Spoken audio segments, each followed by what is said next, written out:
How do you fare, my son? My advisors, have you met them? I certainly tried. But they've no wish to speak with me. Begin to mumble when I draw near. Even the ridiculously reverent Count Reynard. Well, suspicion must still grip their minds. And for good reason, you must admit. Yes. I've got a lot of work ahead of me, that's plain to see. And you shall get to it straight away. As soon as we've spoken.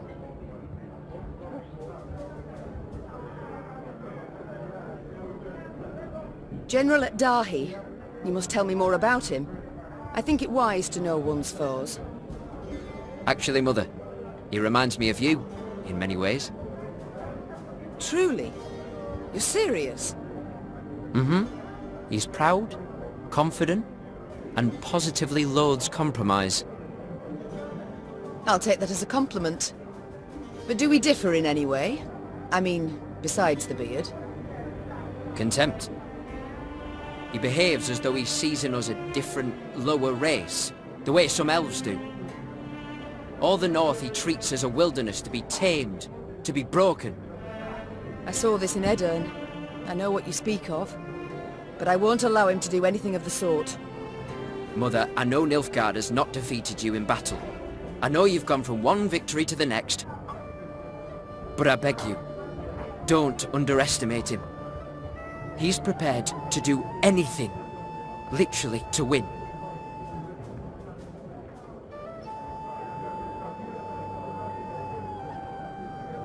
I wanted to thank you. But whatever for? For your courage in believing we could reconcile. For extending a hand and helping all this fall into place. I wouldn't have done so. Ever. I would have fought it to the bitter end. Mother, I understand. If we hadn't... well, what might have happened? I don't even want to think about it. Then don't, please. Let's just leave this all behind us. It's the past. Your reforms? Tell me about them. You insist that I not repeal them. There must be a source of pride. Mother, why must you mock me? If you wish, I shall tell you of my decrees, gladly so. Yet not dare you scoff them and ridicule me.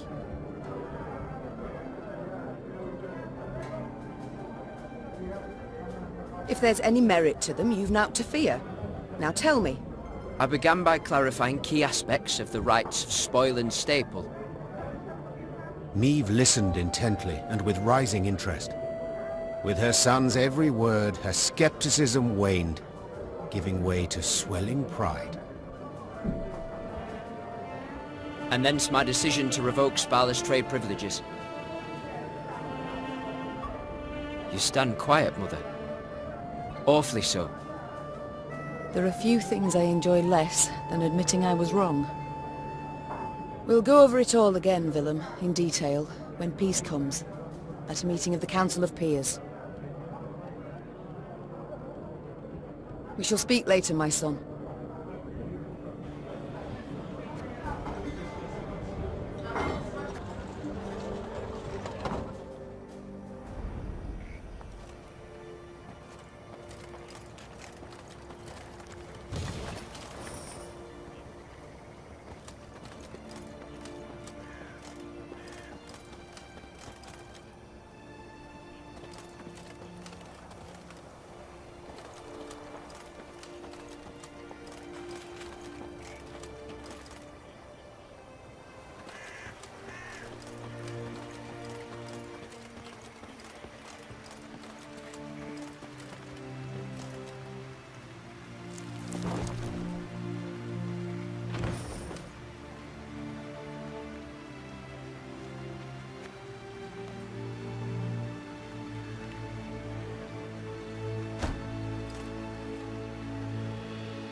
Your Grace, said Reynard, saluting and clicking his heels. peasants from the Scala region have arrived at camp. Supplicants, wishing to deliver a plea to your person. Meve sighed. Supplicants, trials, audiences. All aspects of queendom she did not miss. Very well. Bring them here. She replied. And instruct them to be brief, with no digressions. The band of commoners was led by a sturdily built beekeeper dubbed Ethelred, son of Theobald. Finding himself in the Queen's presence, he fell to his knees and waved his arms in his best impression of proper etiquette. Oh, my lady the Queen, your gracious mightiness! Take pity on us tillers and toilers! Wars all around leaving us but scraps to live off, belly that to be honest. So we beg you, don't do it. Don't raise the levies. We can't pay more than... What? Meve interrupted. What the devils are you talking about? What? Your decree? One they nailed to our notice board. The peasant said, sheepishly pulling out a parchment and pointing to the relevant paragraph with his rough finger. We, Queen Meve, do hereby proclaim that if our throne we shall recover, the tallage, murage, and pavage we shall raise threefold. The expenses of this war, for to compensate at the cost of the common folk. Meve and Reynard exchanged astonished glances. They had issued no such decree. Yet the document bore her signature and seal. Willem, did you have a hand in this? No, Mother. The prince said, shaking his head. We were at odds, true. But never would I have forged your name. Then who fabricated this decree? The Nilfgaardians. The queen replied without hesitation. They have access to my seal, to my scribes. They wish to spread fear, uncertainty, and doubt, turn my folk against me. And they are liars without any honor. The queen tore the falsified document to shreds. Knowing this would solve nothing, she had to find the printers churning out these fakeries and end their run.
You mad?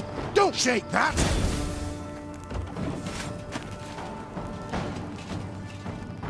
Yeah! Yeah! Oh!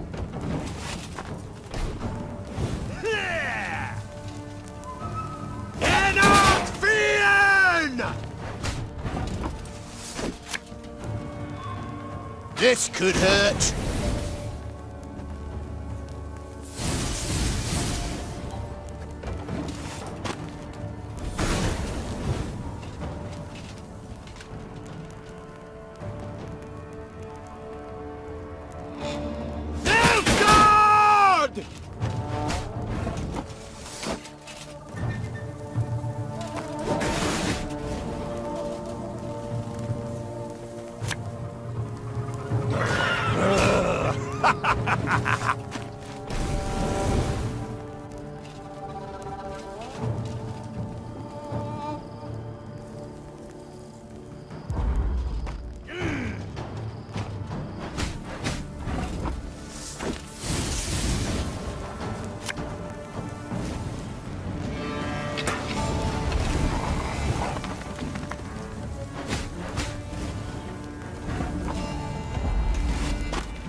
Watch your heads!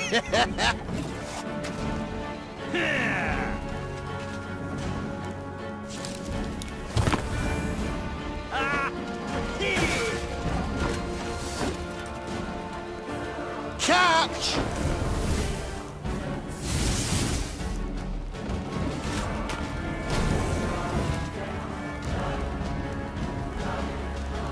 New orders? No? Army's a waste of time for one like me.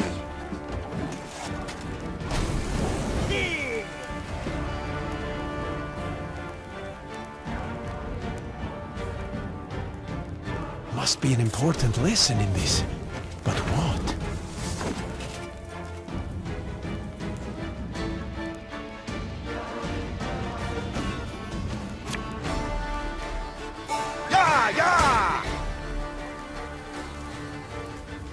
Left, right, left, right. Our ballista, your command.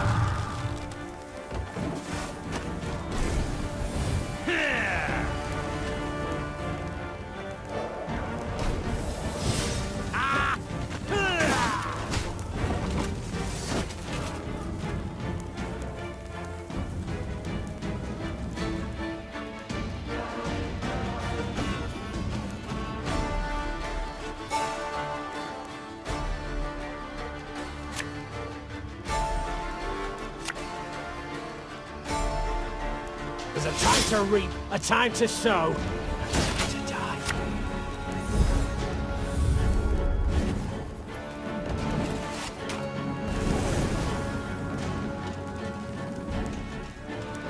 Target acquired.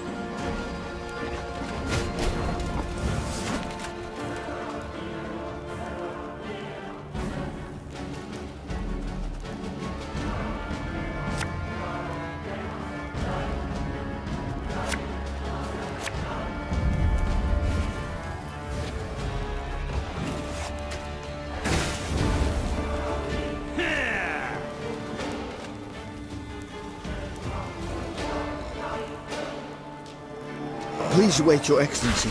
I'm falling behind.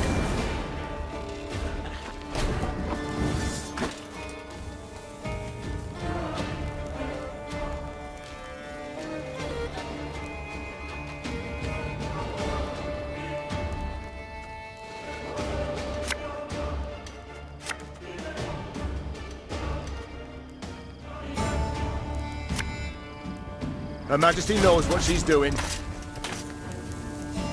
Armor won't say. Lyria! Again and again and again.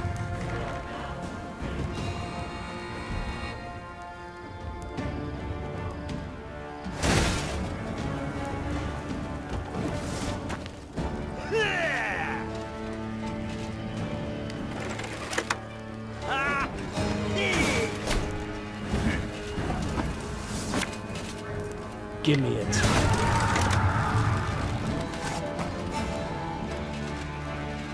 As good as dead, that lot.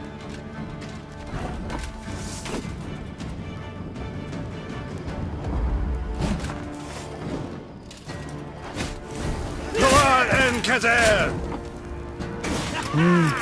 A highly curious case.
Oi, Meavy! cried Gascon, as usual paying no heed to courtly etiquette. Come here a minute. Would it hurt so terribly to occasionally address me by Your Grace or Your Majesty?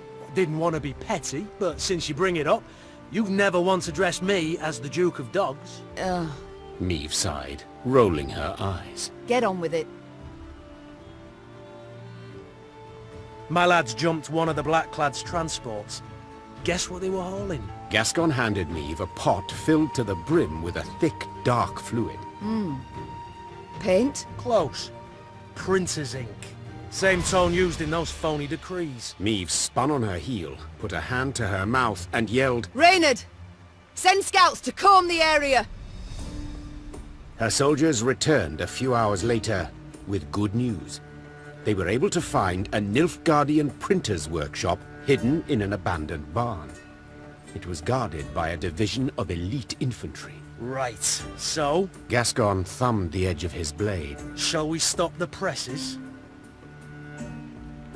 Time for the Nilfgaardians to publish a retraction. Spoke the Queen as she drew her sword. Signed with their own blood. Follow me! The Lyrians did not need to be told twice. Their Queen's honor, her good name, that was a cause well worth fighting for.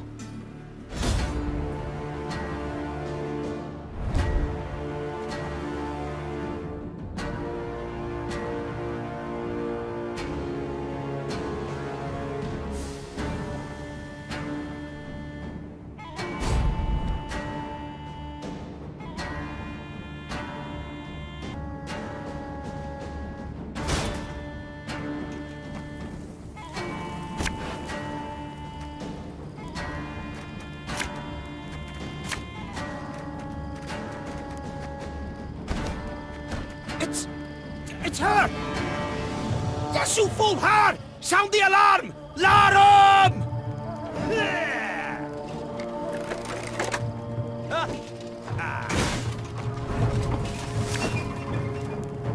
This could hurt.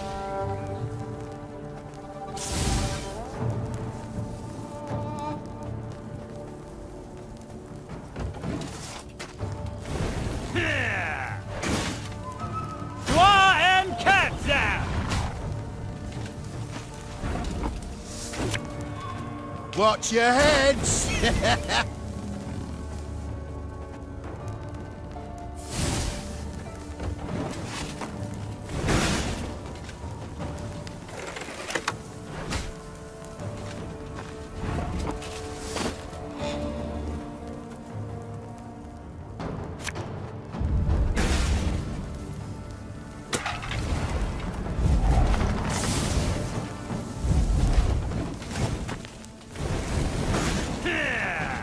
There you go.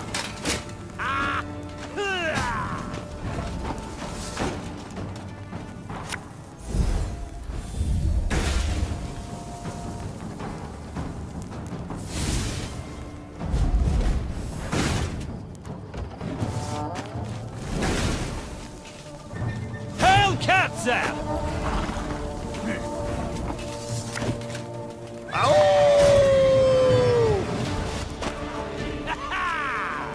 Off to the front yet again.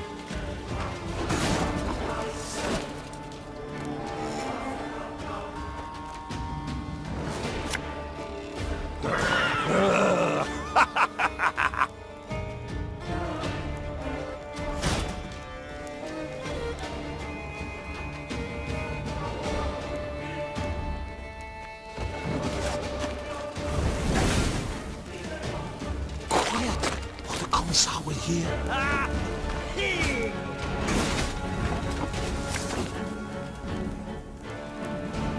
Again and again and again.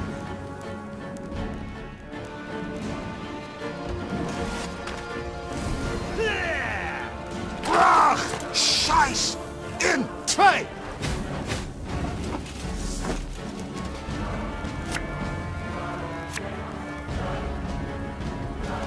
Catch! Cursed traitors. Give me a time.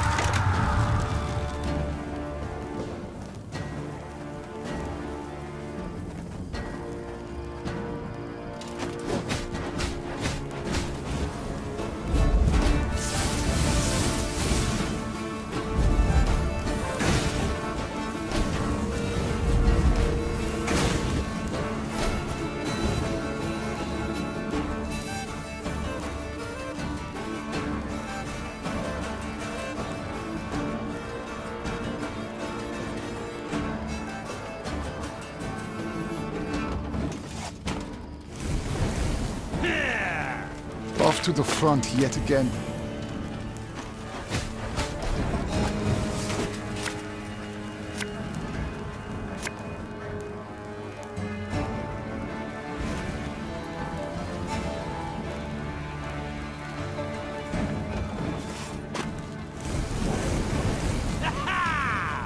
Quiet, or the Commissar will hear.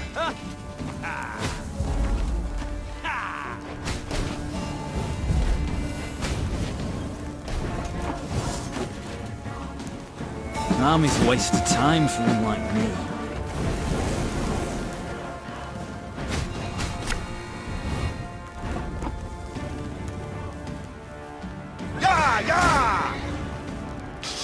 I smell a leak. Left, right, left, right.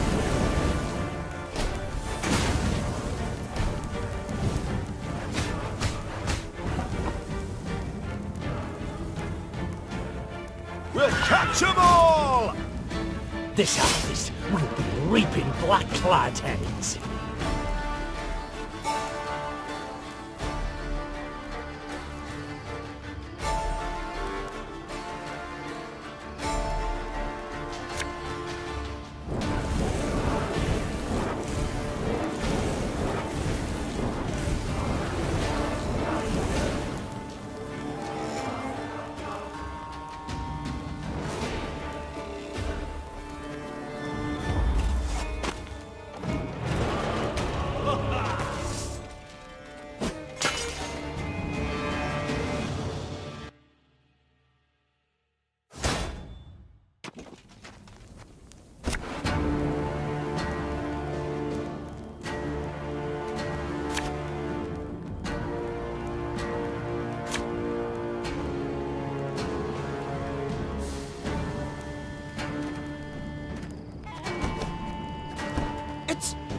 It's her!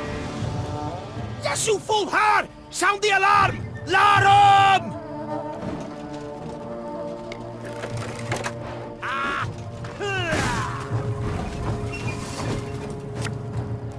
Left, right, left, right.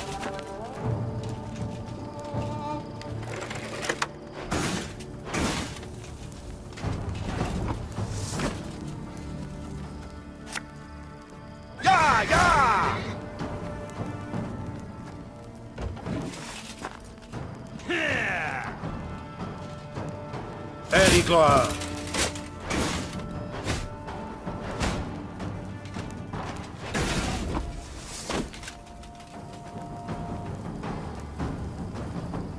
This harvest will be reaping black-clad heads.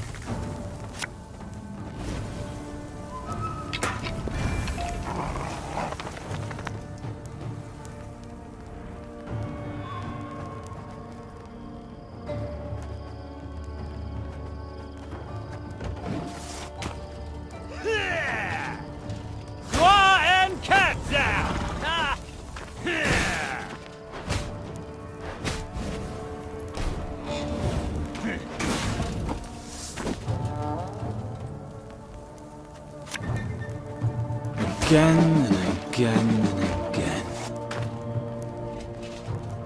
Hail cats out!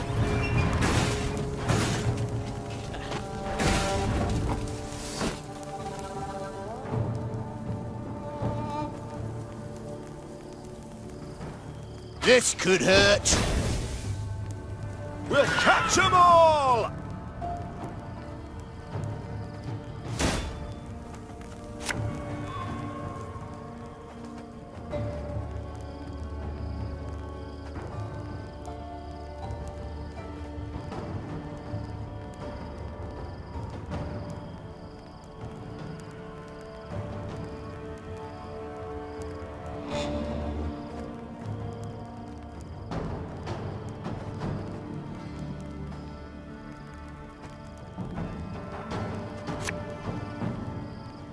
An army's a waste of time for one like me. Scheiß! In! Zwei!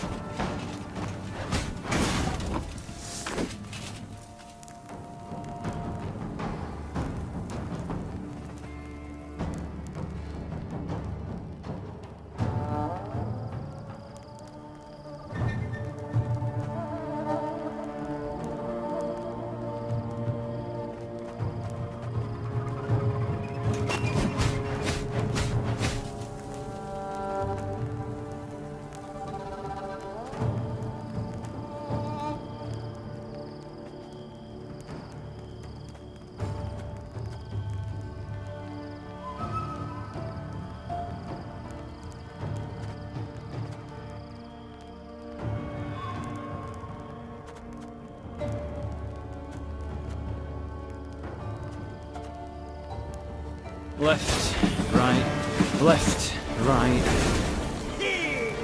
Off to the front yet again.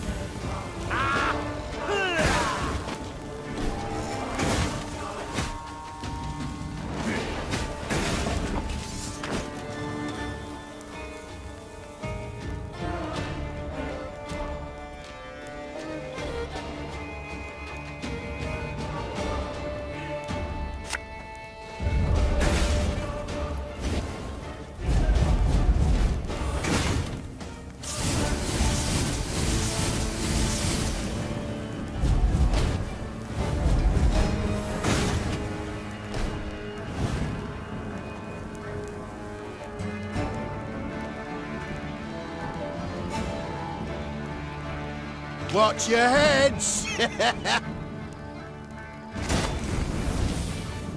The chase is on!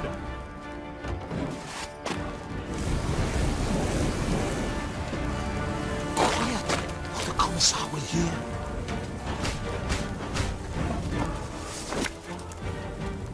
One bullet.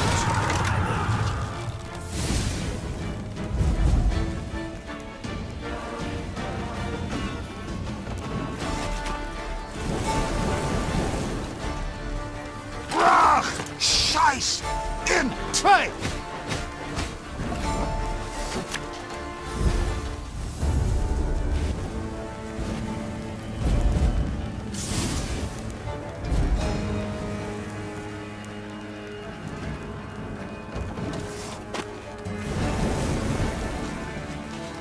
Off to the front yet again.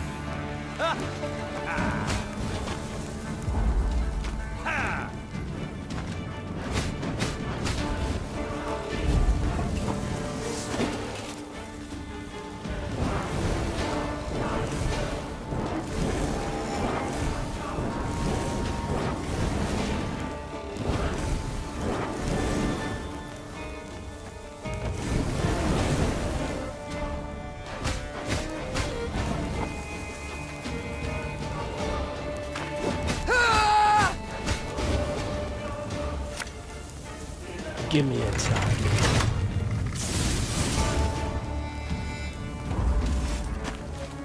They weren't expecting us. Seems they believed their own blarney.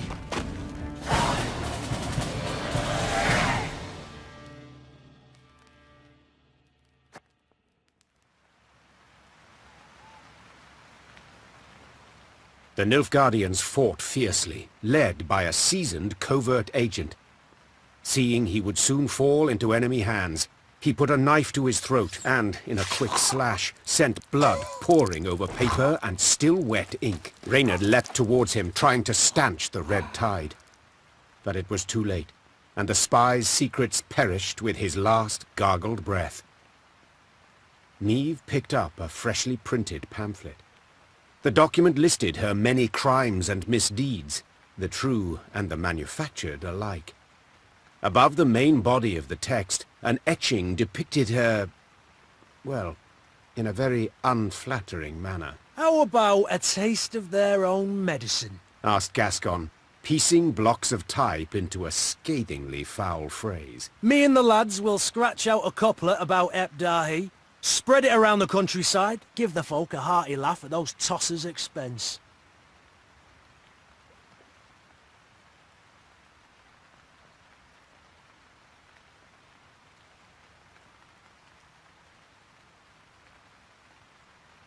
Yes, these presses should be put to good use. The Queen said. But printing lewd jests is not it. We must spread facts. Tell what the Nilfgaardians did in Aldersburg, how they tried to murder me in Mahakam and Angren. What fate lies in store for those they conquer. Gascon grew serious and set the ink-stained type back down. Get to work. Before the sun sets, I wish to hold the first document in my hands. Soon, in every town, village and tavern, there hung a notice detailing Nilfgaard's crimes. The outraged Rivians did what they could to strengthen the Queen's army. Some by offering coin, others by joining her ranks.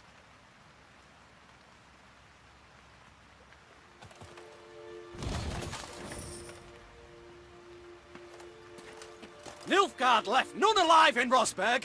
Not even one woman! and no child was spared! Peasants from Edirn have been captured and put to work by force!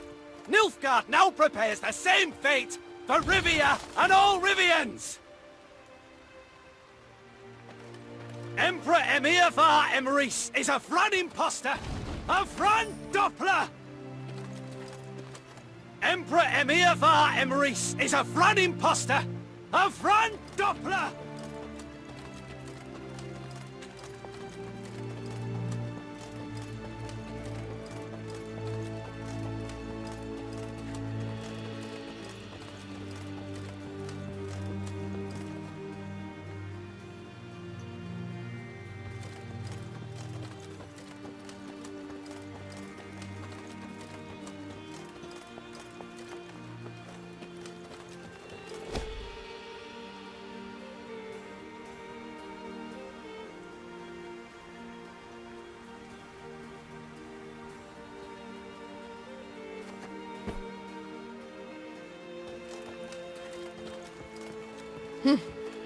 These lands, they look familiar to you? Naturally, Your Grace. They're the venerable Count Caldwell's. War, death, chaos. Everywhere but here. This land's positively pastoral.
The traitorous Caldwell family's residence loomed into view. Against the horizon it looked suitably sinister. Yet the manor had changed since Meve last saw it. 2 new wings, ornate towers, a grand colonnade. And the windows now glistened with stained glass, the gilded hue of imperial suns. We must pay them a visit, Seethed the Queen. The great double doors opened with an echoing thud. Just inside them stood the heir to the estate, Dragomir, his wife and 3 children by his side, and Helena, the treacherous Count's widow. Sliding the cap from his head, thus giving proof of the family's hereditary baldness, Dragomir knelt down upon one knee. Your Grace, my father's betrayal stands beyond doubt and exoneration. The young Caldwell said flawlessly, and in a single breath, as if he'd practiced a dozen times. And his death at your hands was most well deserved. I beseech you to lay your trust in Prince Willem. He'll confirm I knew naught of my father's plans. I humbly ask that you not punish me for his sins. Allow me to stay on my ancestral lands, to serve faithfully as your loyal subject. I believe not a word slithering out of his mouth, Whispered Reynard. The first chance he gets to stab you in the back, he will take.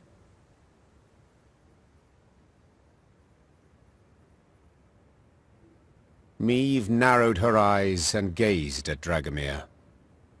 Large drops of sweat dripped from his brow. You may stay, Said the Queen, finally breaking the silence. on 2 conditions. Firstly, you will make a considerable donation toward the war effort. Then field an infantry regiment, fully outfitted, under my command. Naturally, Your Grace. And the other? In one swift motion, Meve snatched a crossbow from a soldier, put it to her cheek, and loosed. Caldwell the Younger screamed bloody murder as he threw up his arms to shield his face. The bolt hissed by and struck the center of a golden sun, shattering one of the stained glass windows. Redecorate. Said the Queen flatly.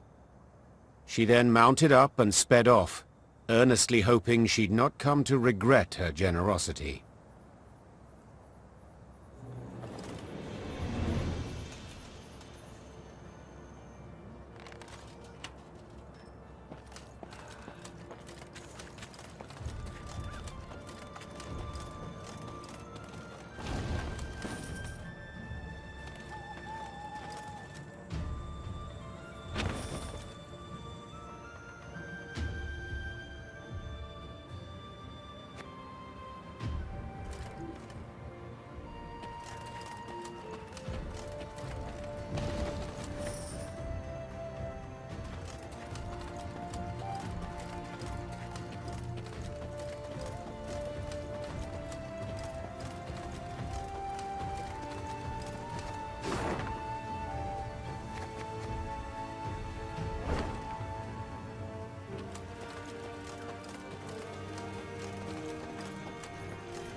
An army's a waste of time for one like me.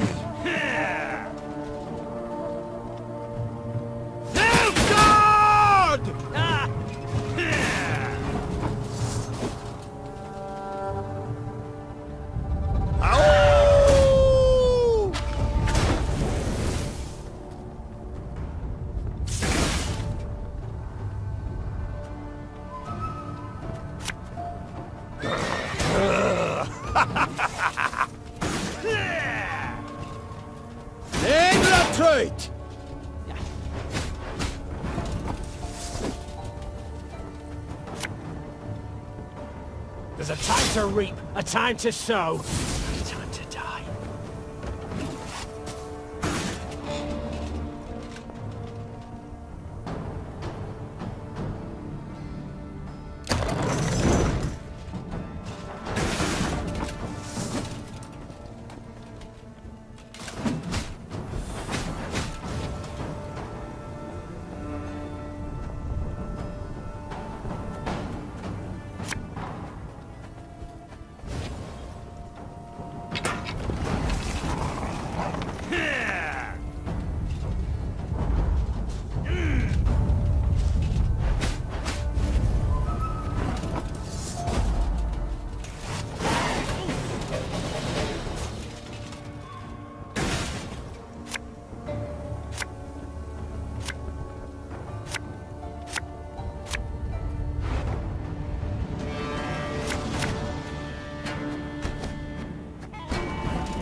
Left, right, left, right.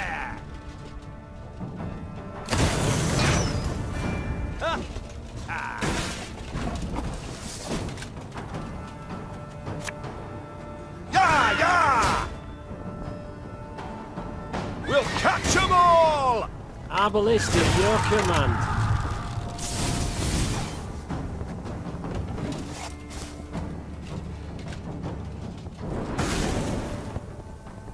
I warned you.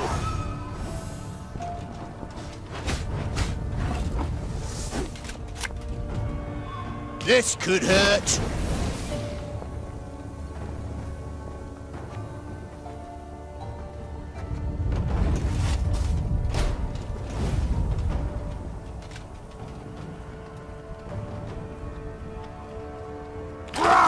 Scheiß! In! Hey!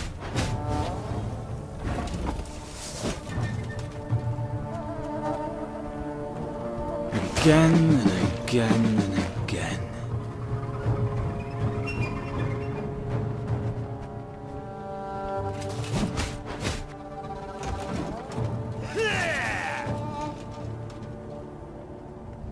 Off to the front yet again.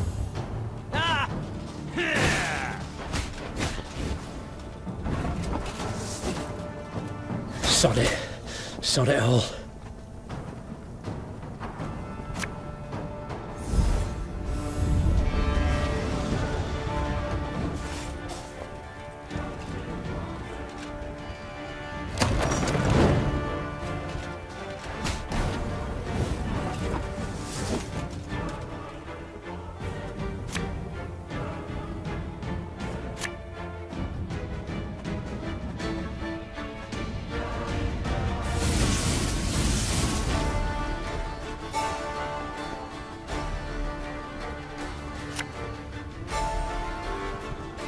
Stop your yapping and start digging.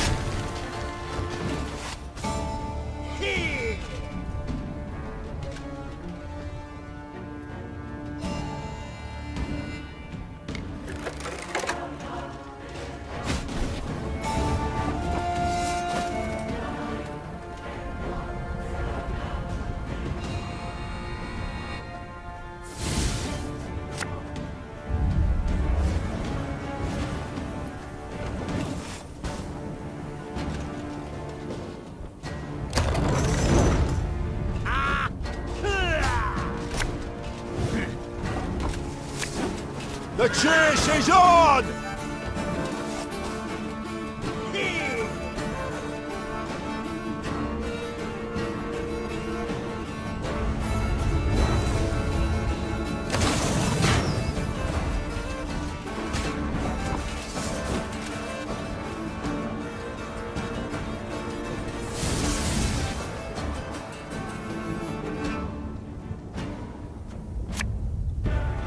Armor wars.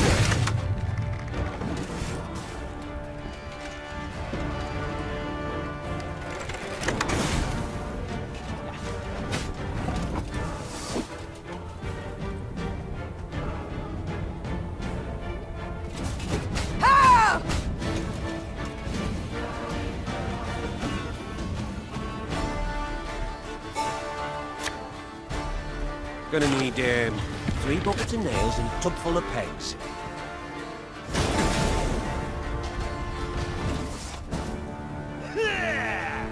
Eddard Fane!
Niamh now reached Willowhain, a settlement she knew well, for it lay near Waldenrad, where in peacetime she would go to escape her queenly duties and enjoy the thrill of a hunt. Pheasant, grouse, and partridge in abundance.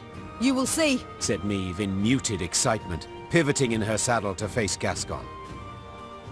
Alas, it appeared the war had ravaged even these woods. Where life had stirred and grown tall before, only resinous trunks remained. And the village itself had lost its quaint allure, surrounded now by a double stockade, a golden sun fluttering above it. Bastards couldn't even let the damn trees be. Gascon seethed. A dismal scene. Her once cherished wood, and it weighed heavily on the Queen's spirits. Waldenrad had been a place removed, where she could rest and forget the weight of her crown. Reynard's voice roused Niamh from her sad reverie. The Nilfgaardian garrison holds the village, he said. We ought to drive them out. Avoid any surprise later from the rear.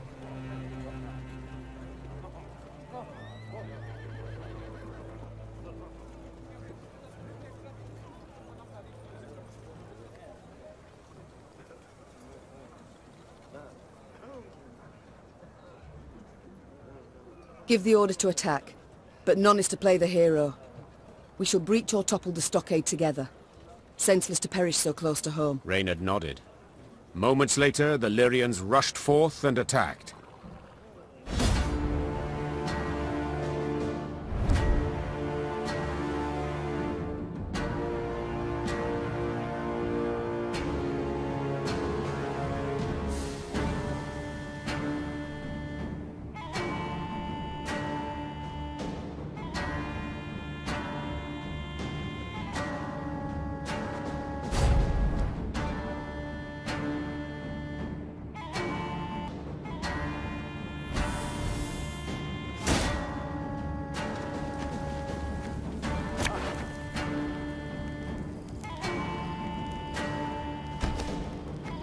The time has come to purge these devils from our homes! Follow me! Oh! Oh!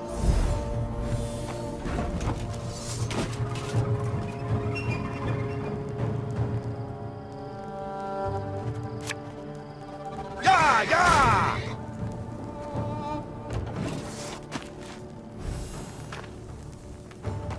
Very gloire!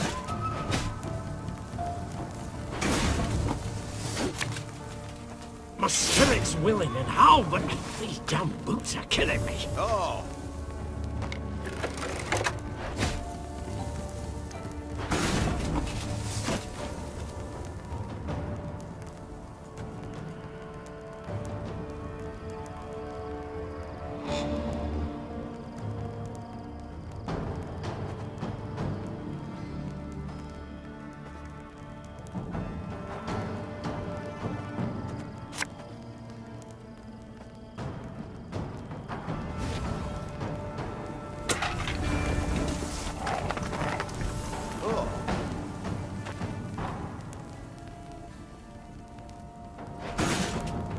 Trouver les gloires!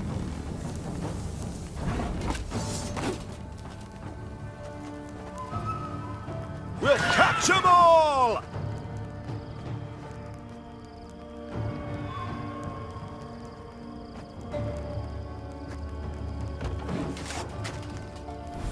Ha!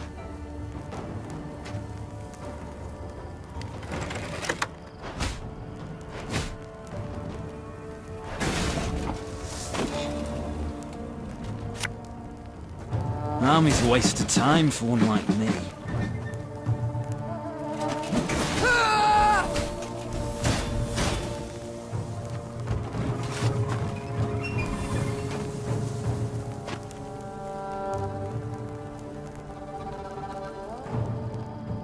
Alba!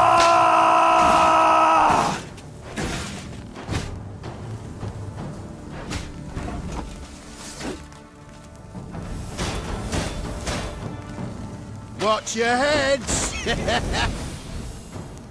The chase is on! One boat.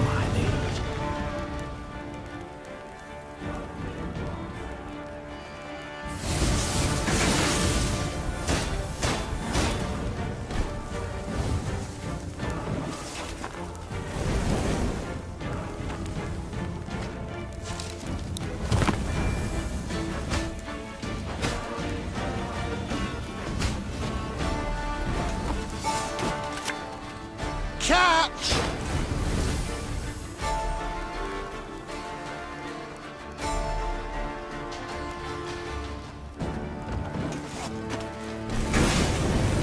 Oh!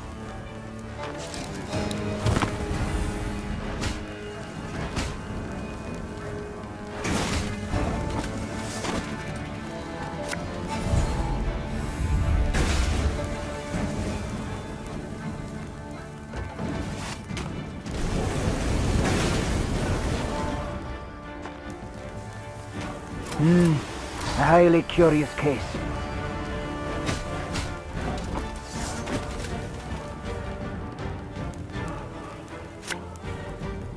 Give me a time.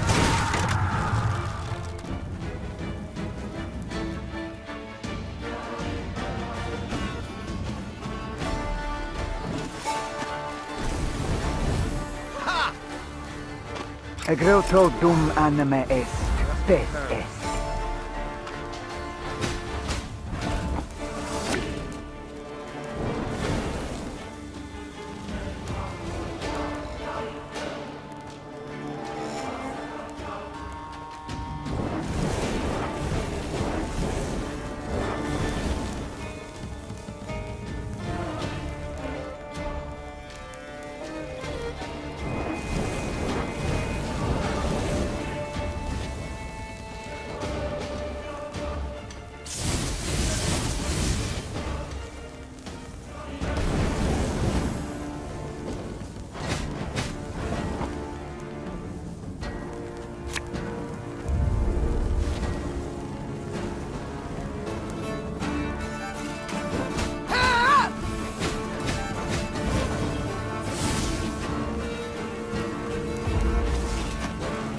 Rivia is ours!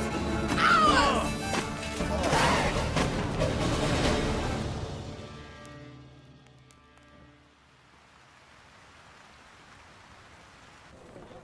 When the battle dust had settled, Niamh instructed her soldiers to gather Willowhane's inhabitants. Upon spotting their armed liberators, the common folk cowered in terror. No longer need you fear. The Queen shouted. No longer must you worry about homes and loved ones. The war's nearly done. Of a sudden, a villager dropped to his knees and raised his hands to the heavens in supplication. Trache! Guide my Queen! Niamh broke off oddly, baffled by the man's outburst. And then it dawned on her. The Rivians of Willowhane had been driven away. Taking their place, Nilfgaardian settlers brought in to transform the near-subsistence plots of local peasants into great estates producing for the Empire. Reynard managed to grasp the essence of the Nilfgaardian peasants' frantic pleas. They wish to stay. They've come to love the land. They pledged to renounce their emperor, swear allegiance to you as their rightful ruler. They... Niamh had stopped listening. She turned to survey the hamlet. The walls of the huts freshly whitewashed, tools neatly arranged, flower beds well tended. A young girl of 6 or 7 summers peered out from her hiding place in a sunflower patch. Your Majesty? Asked Reynard, having noted that Niamh's mind had wandered. What are your orders? What shall we do?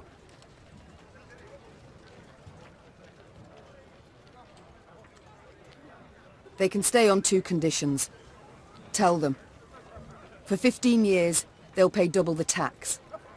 And if any of the previous inhabitants return, they're to be given their huts, lands, and any crops produced in their absence without delay. The Nilfgaardian settlers accepted the terms with relief. Niamh's soldiers with markedly less enthusiasm.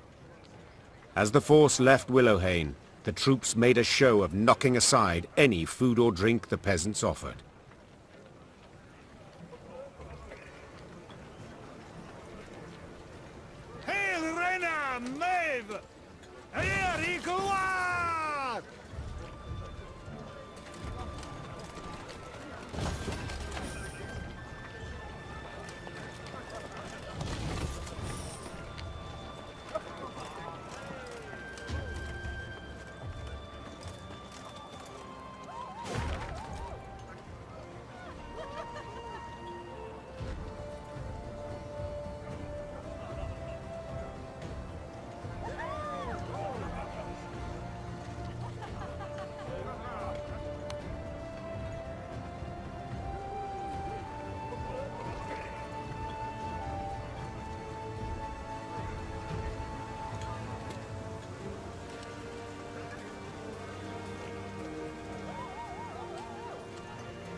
Let me tell you of Ravencloft, a quarry Meve passed by. A quarry with a dark history. For years earlier, its wall had collapsed, burying dozens alive. Scholars summoned from Oxenfurt were unanimous in their findings. The rock was fragile, further digging would likely cause slides.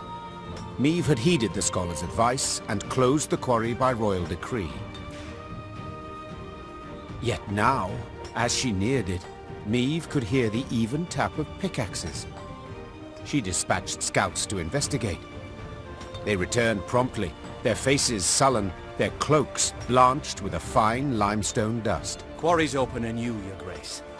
Nilfgaardians. They've got folk in the pit working it. Appear to be from the surrounding villages. Interesting. Their engineers have found a way to render it safe. Secure the walls. I'd say that's right unlikely, Majesty. Judging by the fresh graves we saw.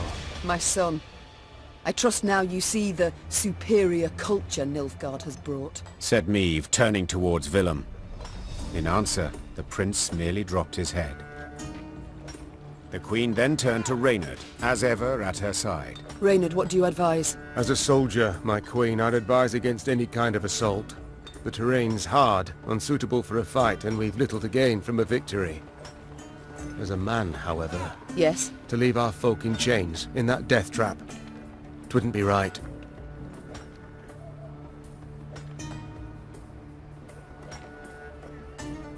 If I were to calculate in heart and mind, keep note of gains and losses... Began Meve. I'd bend the knee to the Imperials, just as Willem did.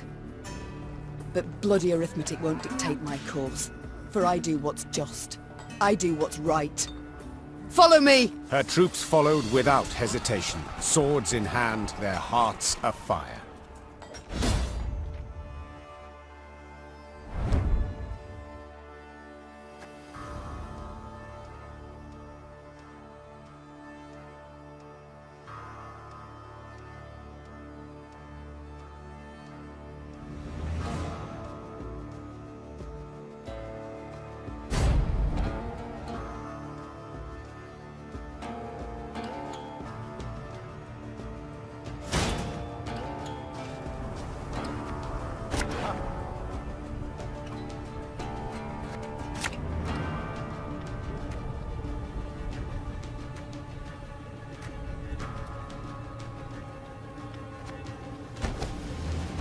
Those Horsens, forcing my own subjects to fight us. Oh! Ha ha!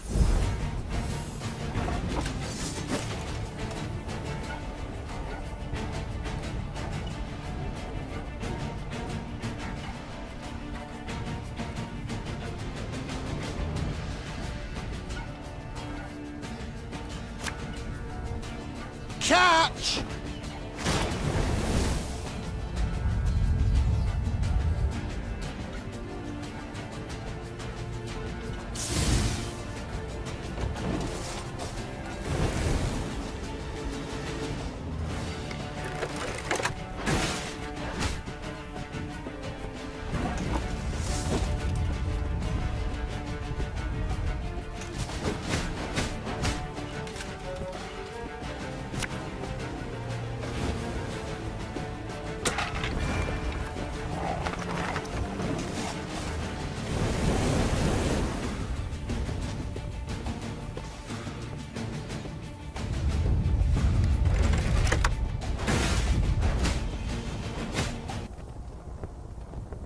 Grace, if we begin killing the overseers, the laborers will turn against them.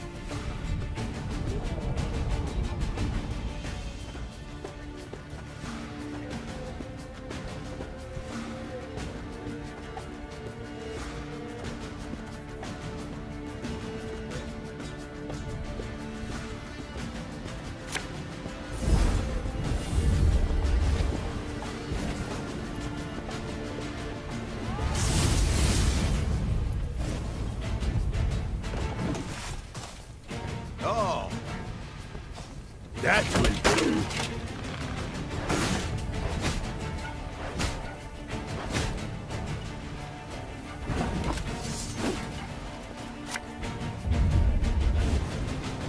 The overseers are dead, Your Grace. Ah!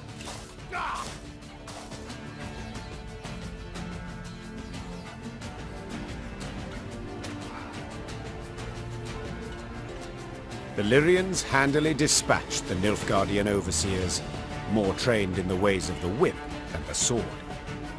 Those who survived now found themselves shackled in the very chains they'd forced the peasants to wear.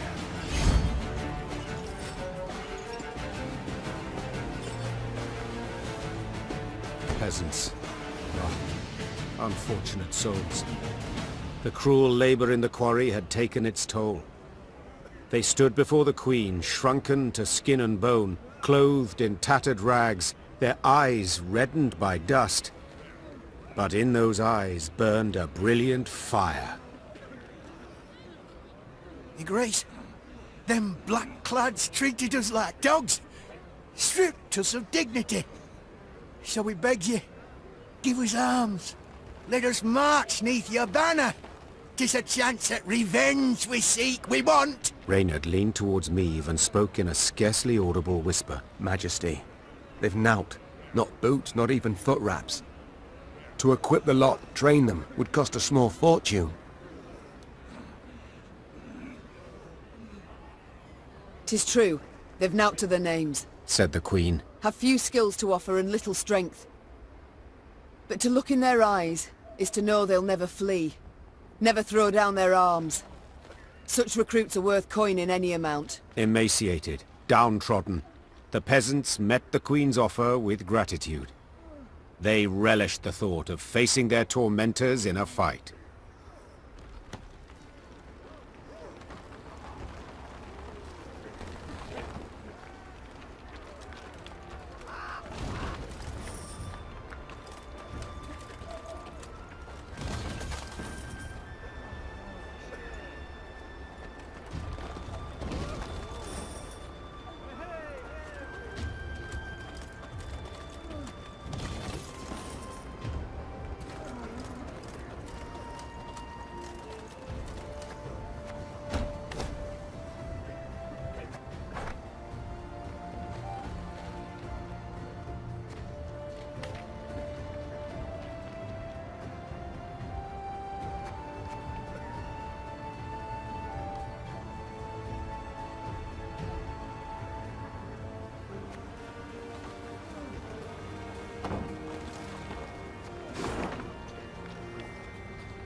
I smell a leak.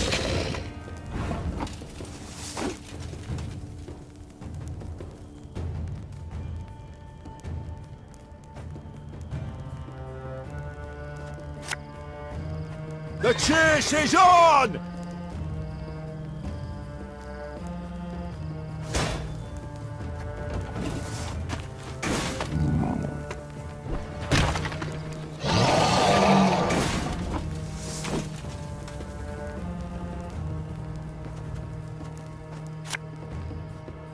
Again and again and again.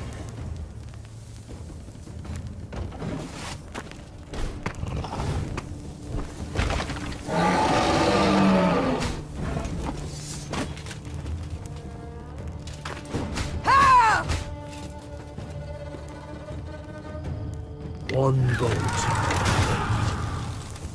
This could hurt.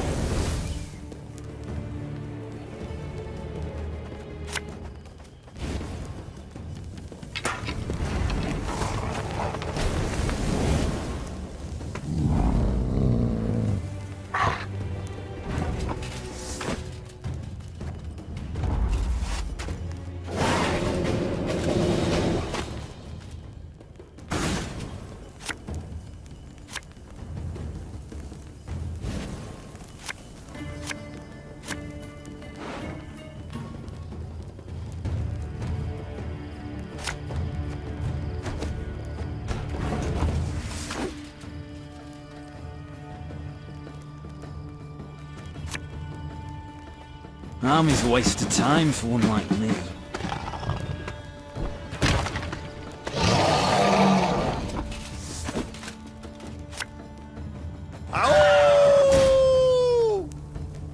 Cursed traitors.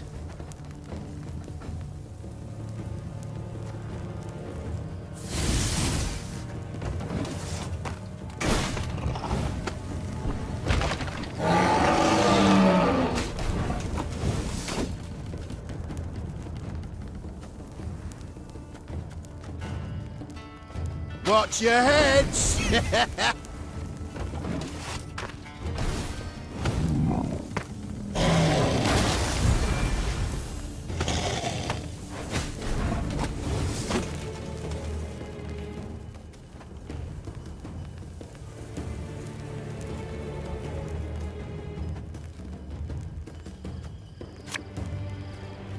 Left, right, left, right.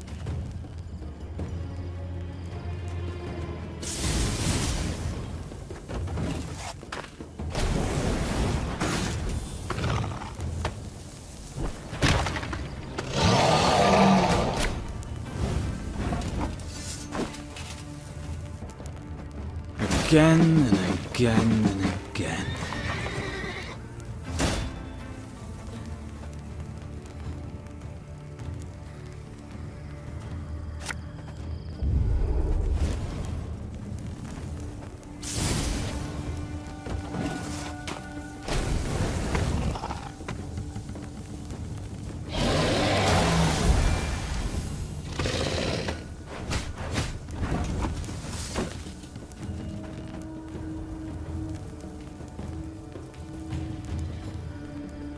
Give me a time. Sod it all.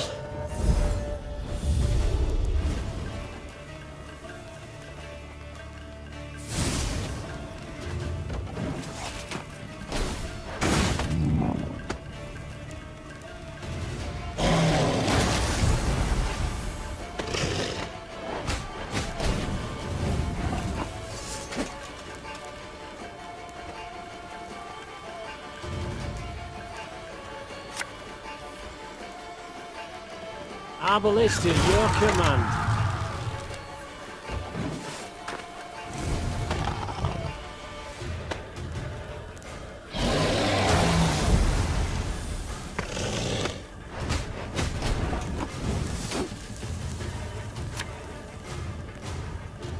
Don't like this.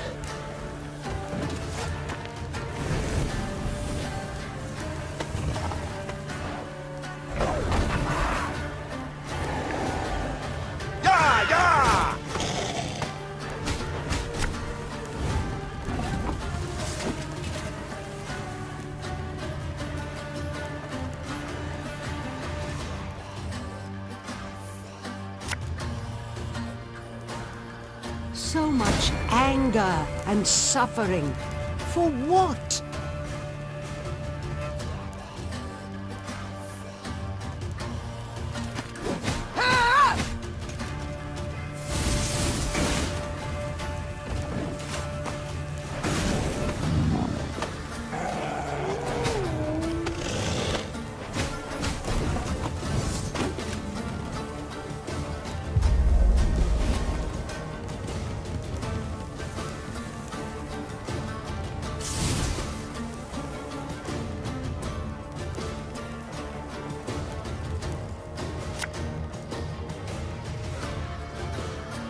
armor won't say.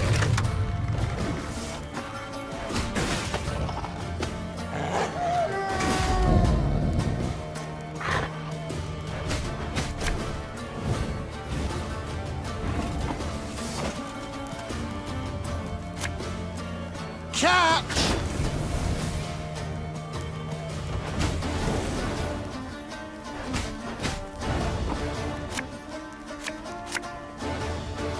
Gonna need 3 buckets of nails and a tub full of pegs.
Niamh spied the outline of Malabon Castle on the horizon, and turned dour. True, no golden suns waved atop its towers, yet that did not mean those within supported her. Malabon belonged to House Obert, long in conflict with Meave's own, and with Meav herself. Behind their ramparts. Do you see them, Reynard? Asked Meav, shaking her head. Countless ballistae, collecting dust, while war rages all around. Perhaps the Oberts will lend us aid, Reynard replied. True, you've been at odds with them in the past, but perhaps now, faced with a common foe. A common foe? Snorted the Queen. You mean Nilfgaard, to whom they opened their gates? Caldwell, whom they supported? They supported me, Mother. Willem said. And I know they share my disappointment with General Epdai's actions. When they see I now stand by your side, they might forget old wrongs.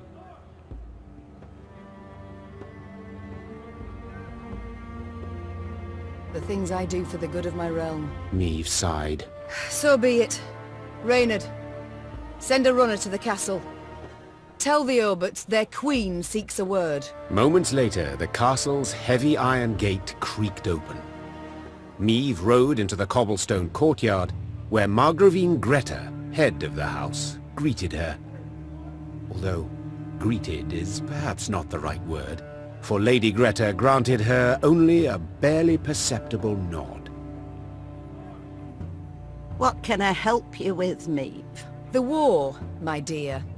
The one being fought outside the walls of your castle. Greta smiled to herself, then intertwined her brittle, ring-covered fingers. I'm afraid that's impossible. It is a vassal's sacred duty to serve her liege, and... And my liege is King Willem. Greta calmly retorted. Hearing his name, Willem stepped forward. I wish to add my name to my mother's entreaty, said the prince. We tried to pact with the Empire. We trusted General Epdai's promises, and he broke them, one after the other. Margravine Greta dropped her gaze. The Oberts had lost lands, their serfs had been deported. Under Nilfgaard's rule, they had lost no less than the other great families. We can brook no further delay. We must strike, united with all our might. Only thus can we retain hope for a victory.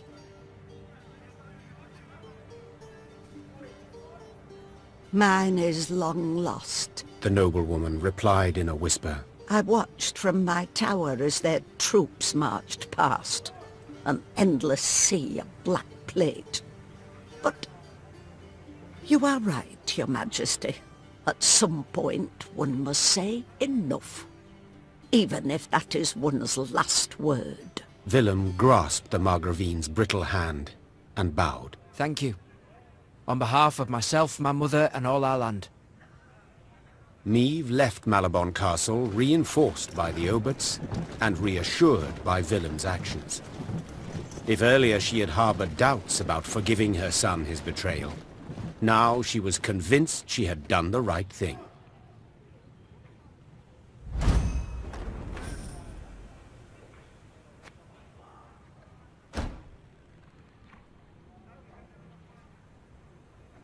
We march with you, Lyrian beside Rivian, together at the Blackclads. Prince Willem speaks true. No more bending. An end to concessions.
War.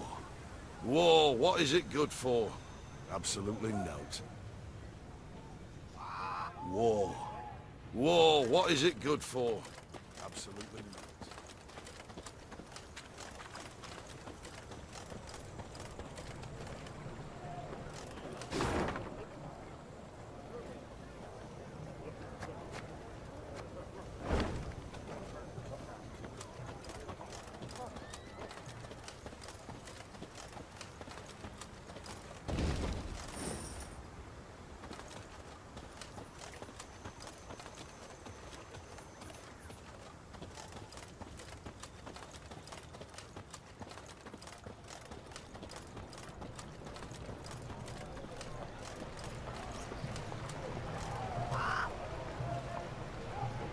Meve's force reached Cavaldon, a small, run-down town. The Blackclads, they've a strong garrison in place. Proclaimed her scouts upon returning from a foray. And they stand prepared for a siege. Their stores overflow, and we've seen ballistas, scorpions. Cavaldon can be taken, began Reynard hesitantly. but not without losses. Considerable losses. A retreat? Is that what you advise? I fear the soldiers wouldn't take to such a course. They're eager, Your Grace. They've a fire in them. Order a retreat and you could devastate morale. Our losses may be heavy, said Meve, drawing her sword. but I'll make certain the vile invader suffers even more. Order the troops to prepare. We will attack. Soon after, the Lyrians moved on Cavaldon, war drums rumbling in step to their march. Upon the walls, the Nilfgaardians stood poised to defend.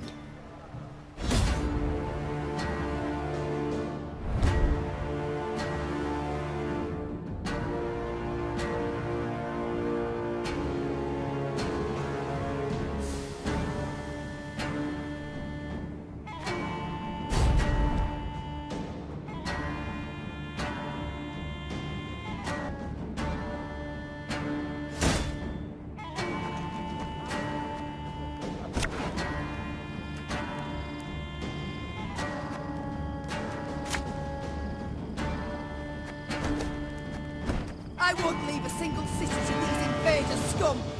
For Lyria! For Rivia!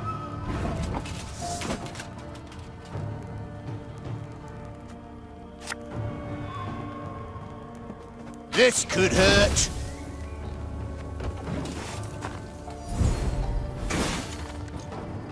Nilfgaard! We must bring down their walls! Crush them! Watch your heads!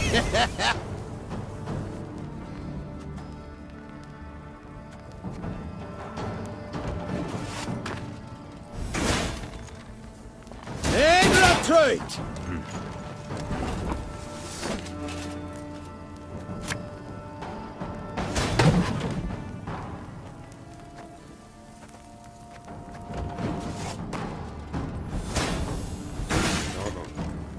Yes.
Army's a waste of time for one like me.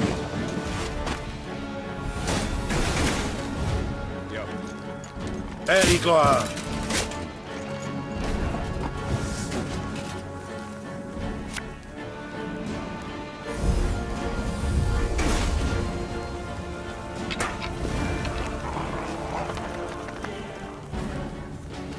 Left, right, left, right.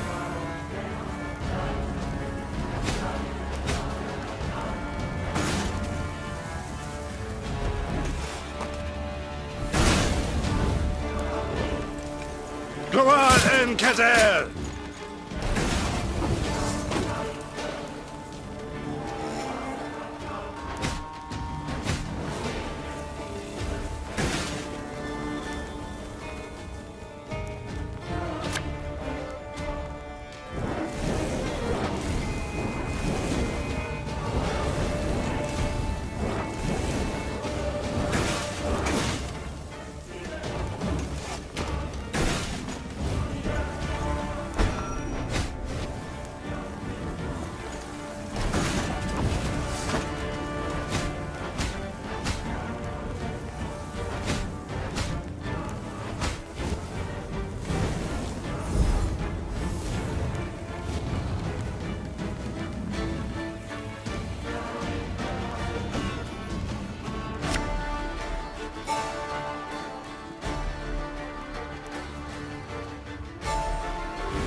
Discipline.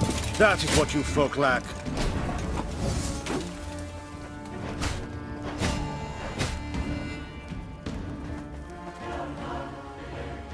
Again, again, again.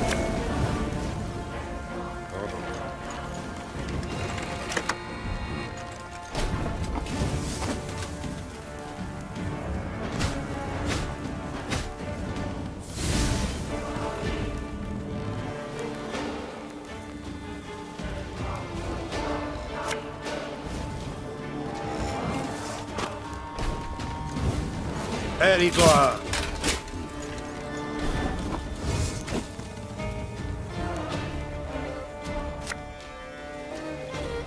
Make love, not war.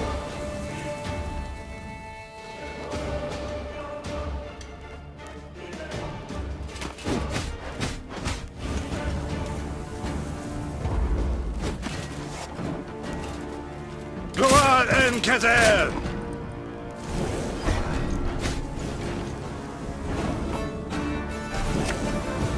Discipline. That is what you folk lack. My prescription, a bit of bloodletting. We did it, Your Grace. The city is ours.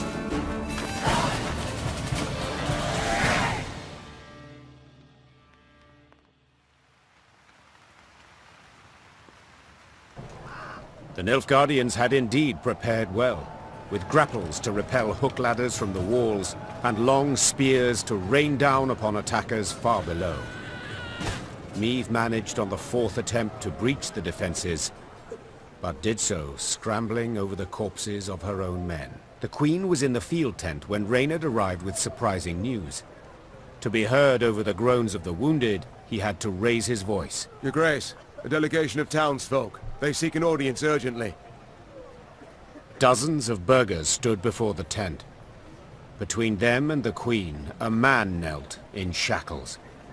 His face was blooded as if he'd endured a vicious beating just moments before. Who's this? Our blacksmith, Todor. Snarled a priestess in a frayed robe. He betrayed you, Your Grace.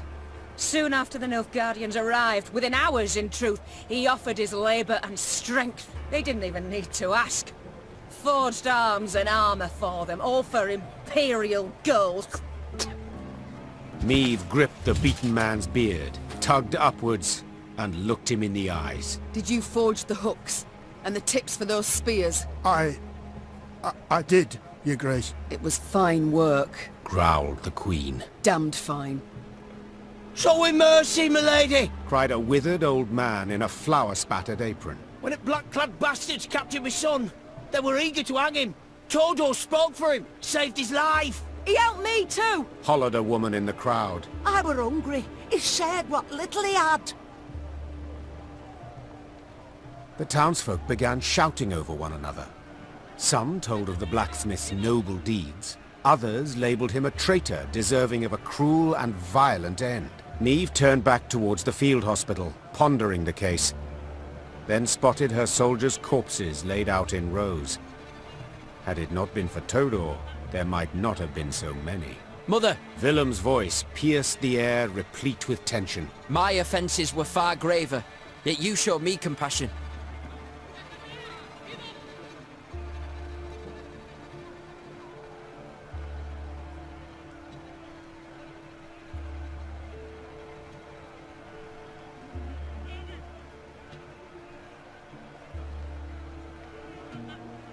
This man forged arms for the Nilfgaardians. 'Tis true, said Meve to the crowd. Yet you, Baker, baked the bread they ate. And you, Potter, stained the cups from which they drank. Willingly or not, each of you aided the invader. Where does pursuing one's craft end and treason begin? I've no answer to that. So I shan't punish any for doing merely what's theirs to do.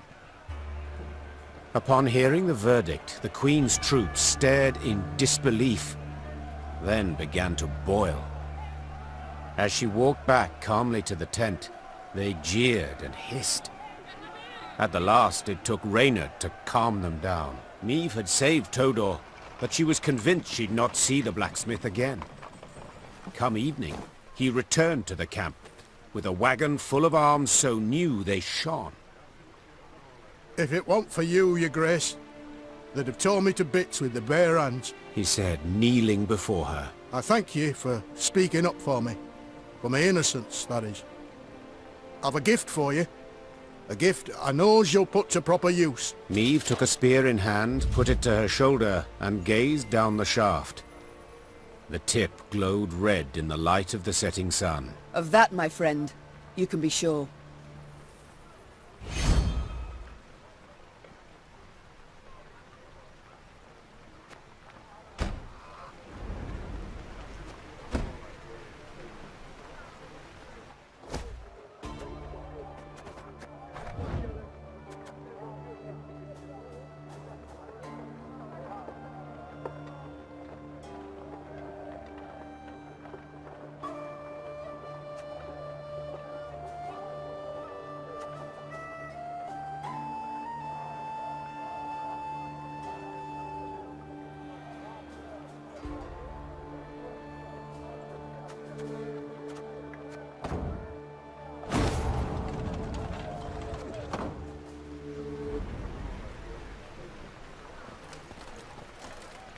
Freedom will cost us dearly. Dearly indeed. Freedom will cost us dearly. Dearly indeed.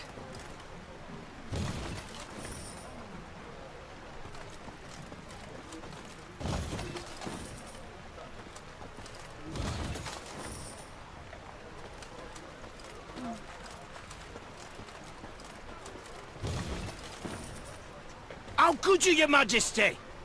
He's crafted weapons for it blackclads. The very same what killed our lads. How could you, your majesty?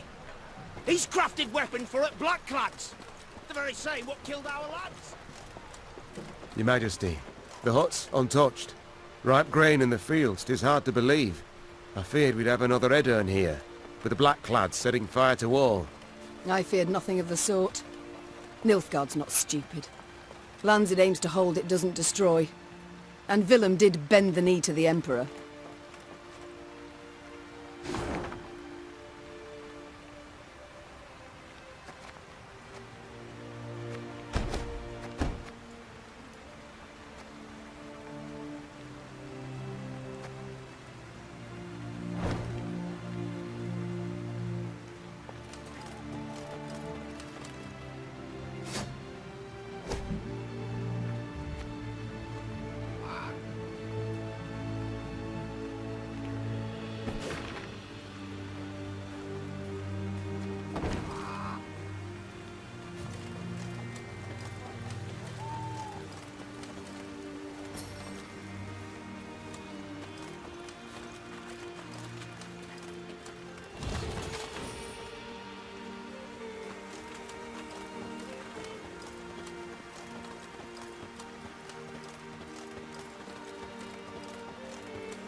Again and again and again. Must be an important lesson in this. But what?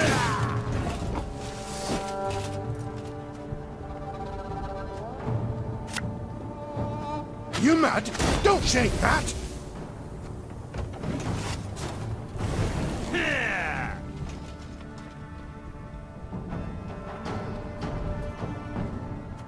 Hail Katza!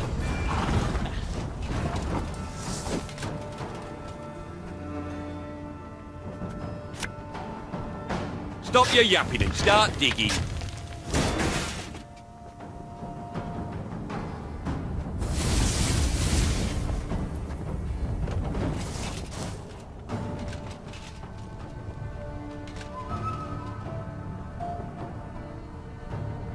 Hundred and 102, 103.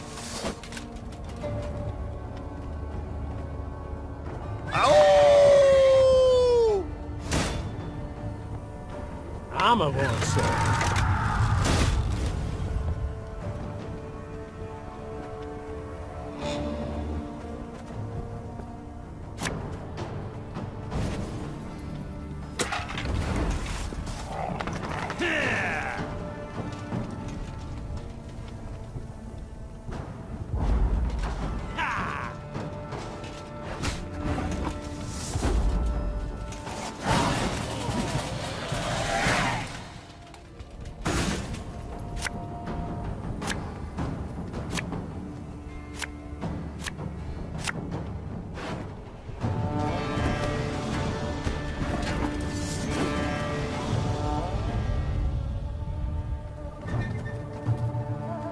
This could hurt.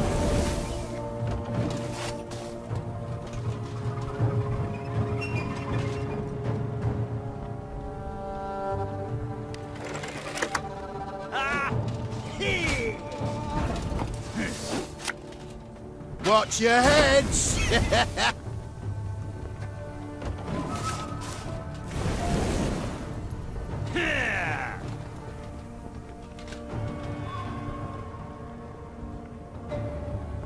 Eddard Fane!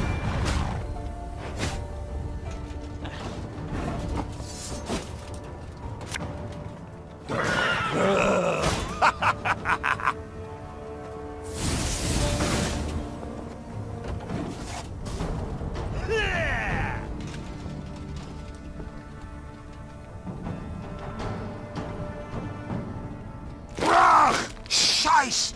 In! Zwei!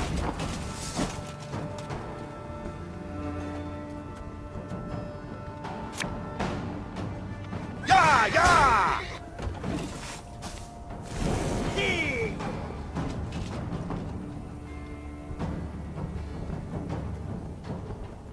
Off to the front yet again.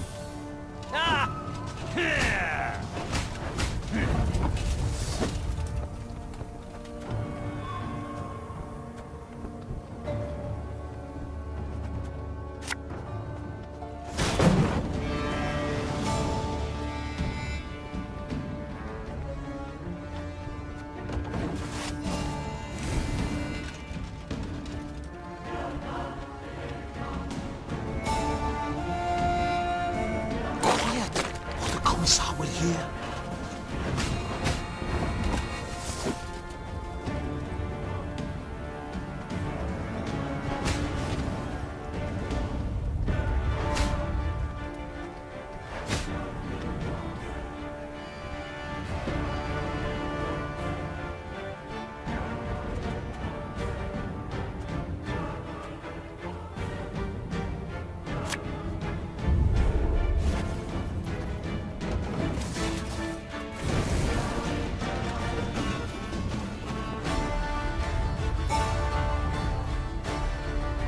Now, how did that incantation go?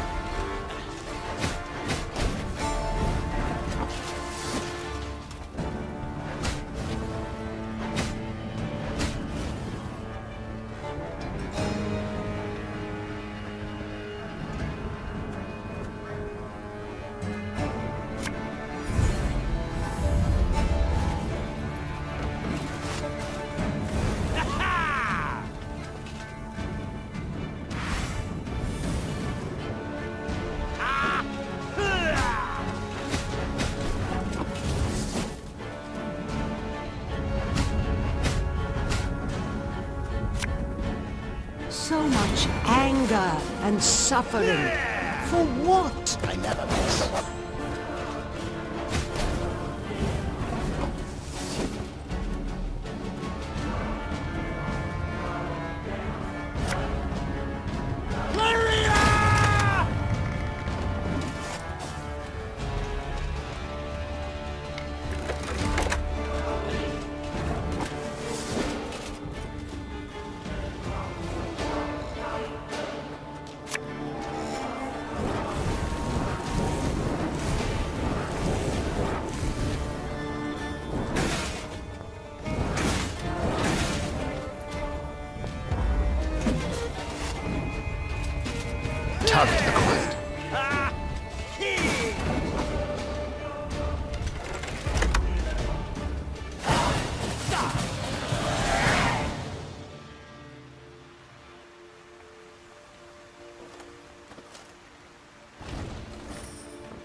Watch your heads!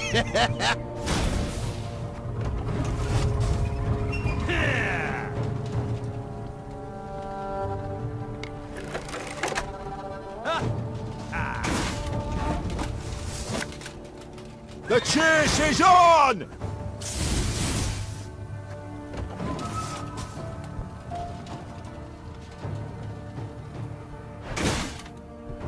Used to be, I hunted game. Men bring more coin.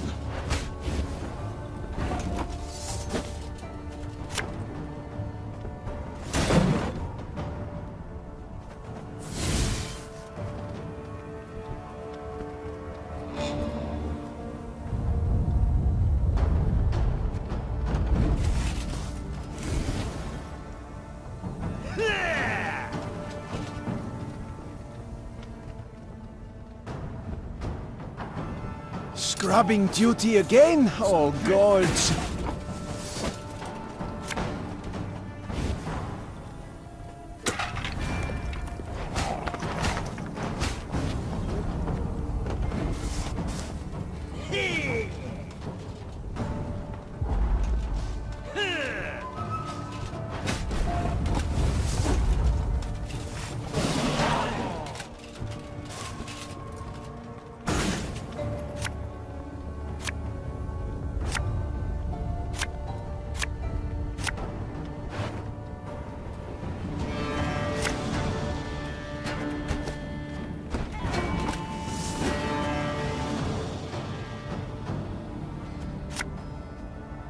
Again and again and again.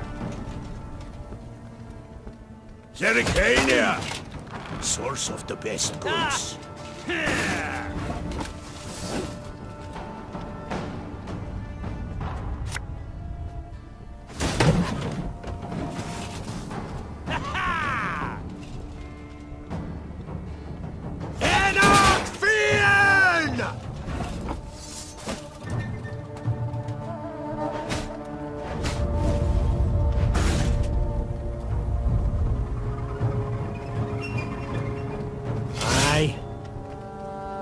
Company! Forward march! Don't like this.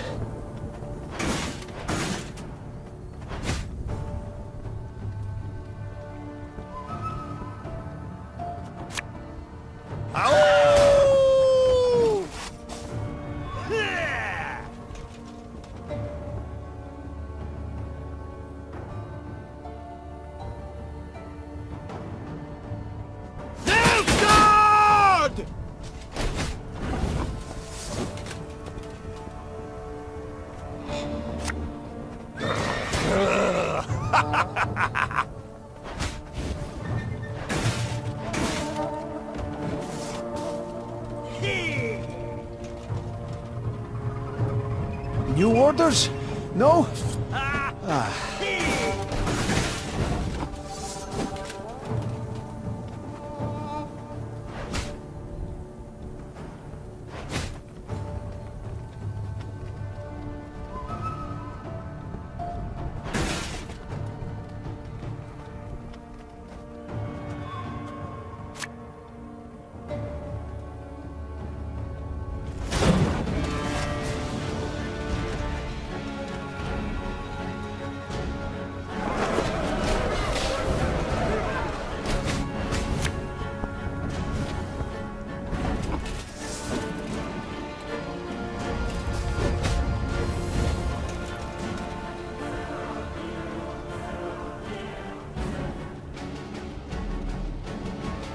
Cursed traitors.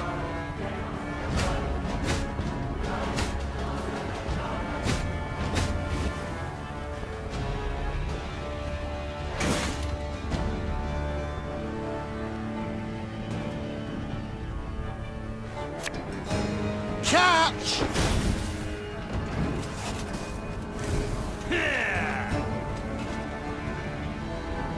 Must be an important lesson in this. But what? I smell a leak.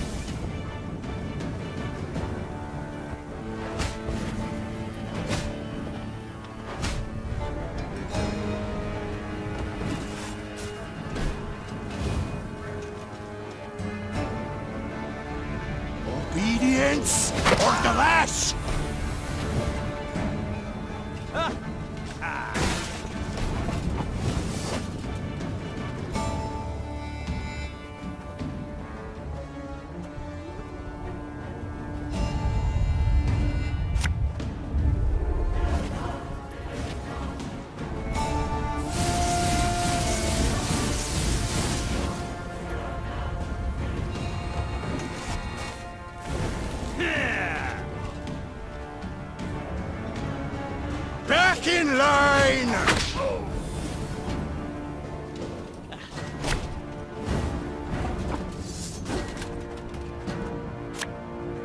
Army's a waste of time for one like me.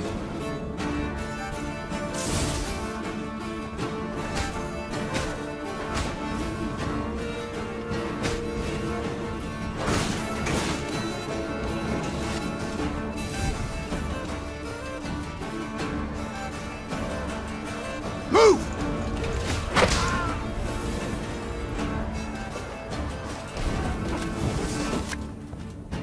I'm a what's there.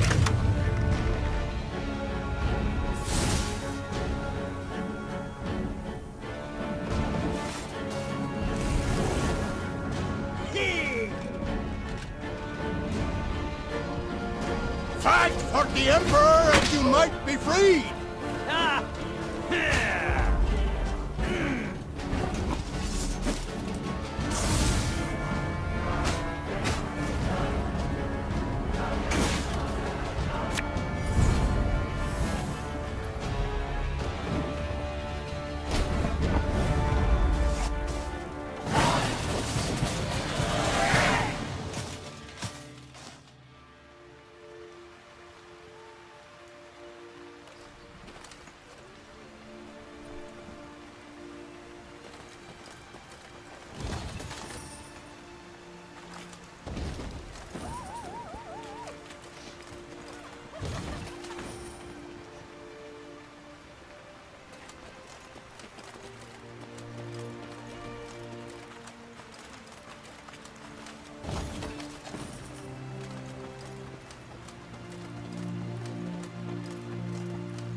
Broadhead now loomed before Meve and her force.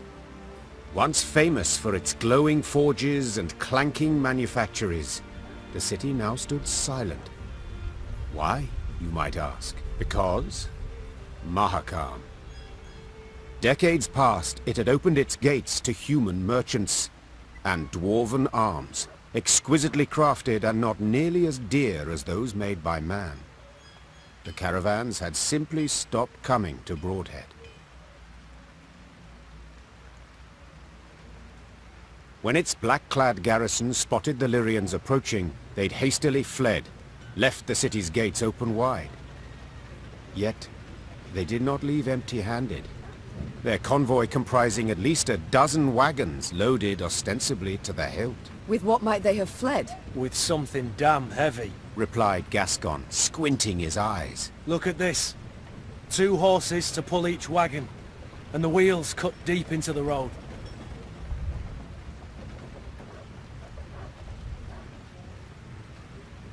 What they've taken from my city, began the Queen. they've taken from me. And I will have it back. Follow me! Meve spurred her horse and galloped off in pursuit of the fleeing caravan. When the Blackclads realized they had no hope of escape, they planted pikes and feet, bracing for the assault.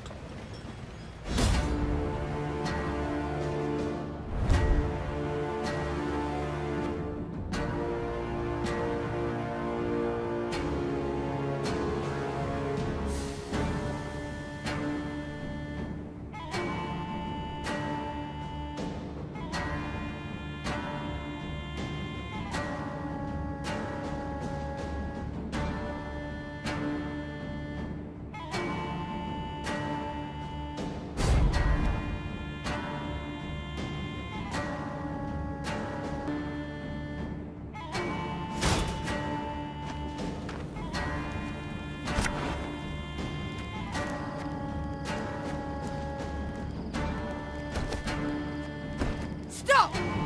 Whatever you carry belongs to me! They gain ground! Dal Seifel! Ah!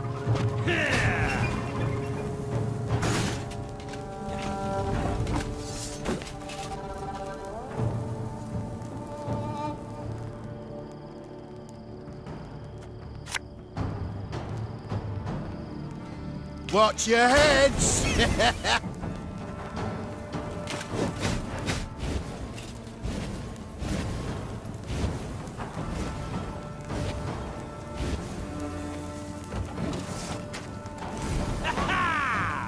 Alba!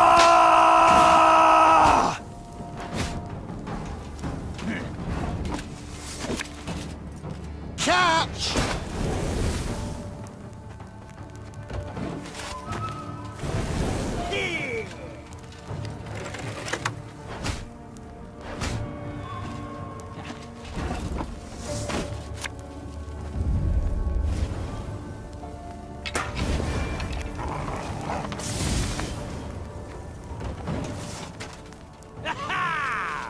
Very gloire!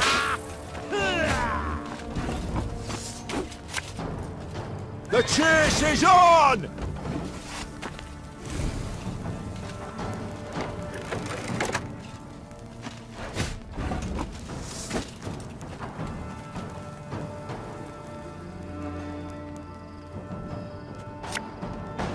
Lyria!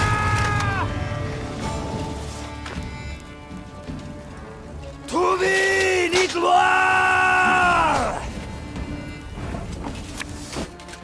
One daughter.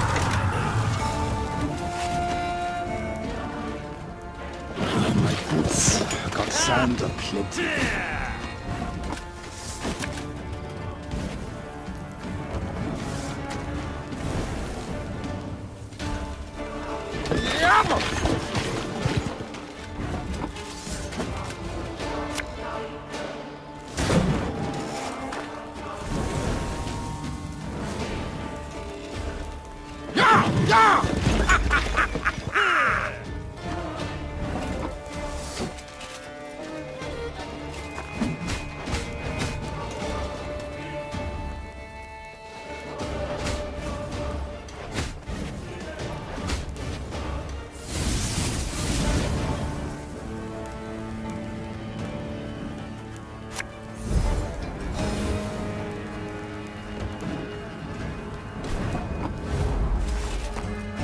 Enough! I refuse to die for these scraps!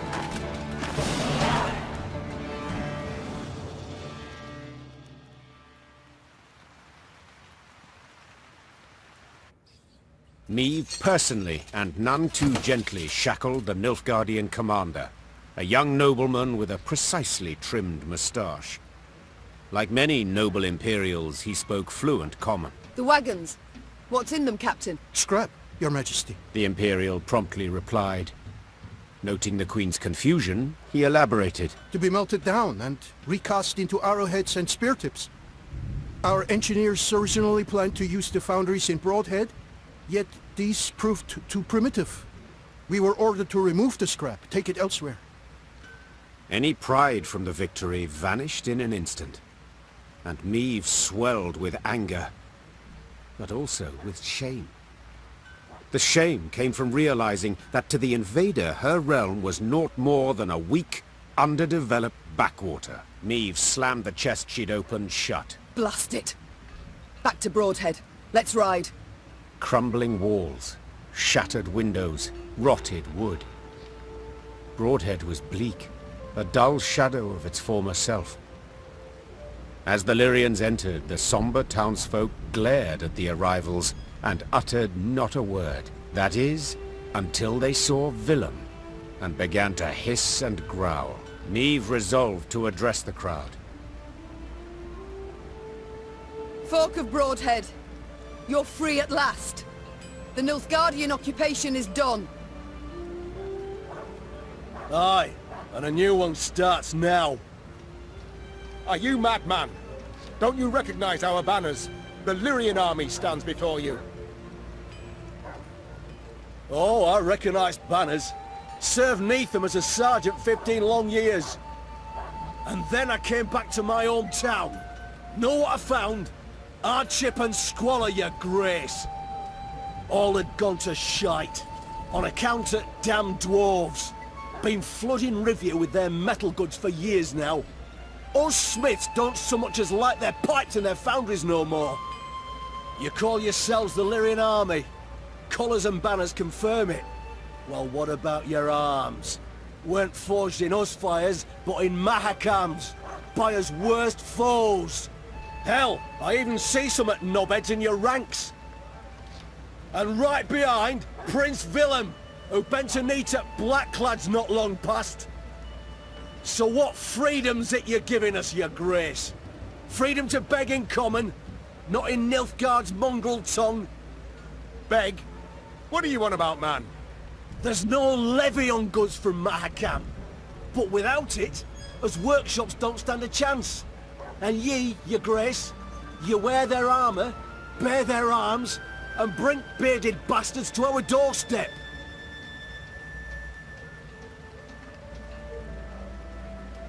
The dwarves are faithful allies. They help us because...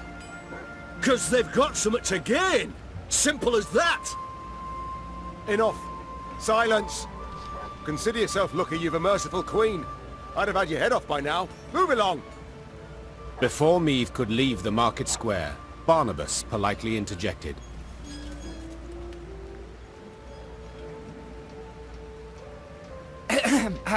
Frankly speaking, there's a bit of truth to what the man says.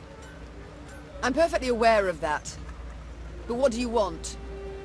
I don't mean to toot my own horn, but perhaps I might be of some help. Do tell how. I'm all ears. Everything your folk make here, the dwarves of Mahakam make twice as fast and twice as well. You must find a so-called niche, an innovation. And it just so happens innovations are your speciality. At the risk of being immodest, exactly. Besides, it might serve the cause of peace to show the folk here, non-humans, are not all bad, that they can help, not just steal human jobs and piss in their milk. I'll consider it, Barnabas. I shall think and let you know. The time came to leave Broadhead, so Meve summoned her advisors, eager to hear their counsel. They put forth ideas, many of merit, but the Queen would decide the city's future.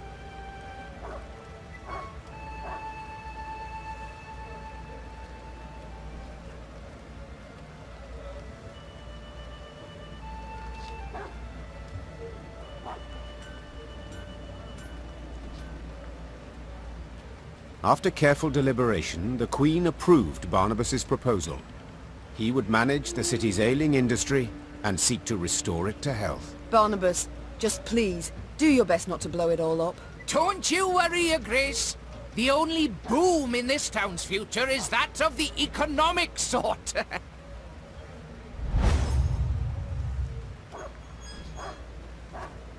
At first, the Rivian townsfolk were skeptical of the Queen's decision, but Barnabas's schemes bore immediate fruit. Soon, the foundries and manufactories were bustling with life. Before long, Niamh herself received new goods produced there.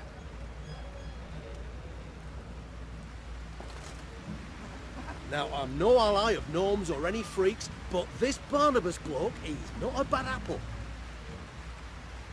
Now, I'm no ally of gnomes or any freaks, but this Barnabas bloke, he's not a bad apple.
The wind howls like a ghastly apparition.